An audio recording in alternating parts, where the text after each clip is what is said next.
Ljubitelji životinja, dobrodošli na kanal Kućni ljubimci TV. Ovdje Mirko i sad ću ti reći više o ogrlicama protiv buha kod pasa. Jedno od najpoznatijih i najčešće korištenih sredstva protiv buha kod pasa su ogrlice. Ogrlice protiv buha za pse su dobra rješenja, ali ipak imaju svoje prednosti i nedostatke. Ogrlice protiv buha su: prvo, dobre ali skupe.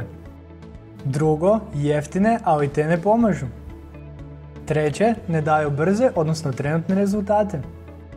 I četvrto, izazivaju alergijske reakcije i otpadanje dlake psa. Ogrlice protiv buha za pse se stavljaju na vrat kućnog ljubimca.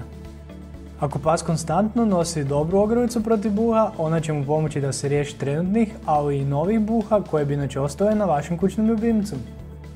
Kako biste saznali više, izradio sam za vaš članak s detaljnim uputama i top 7 sredstva protiv buha na psu. Link je u opisu videa. Ako vam je video bio koristan i dobar, kliknite like i pretplatite se kako ne biste propustili nove u budućnosti. Sad čujemo naše kućne ljubimce zdravima i veselima, lijep pozdrav!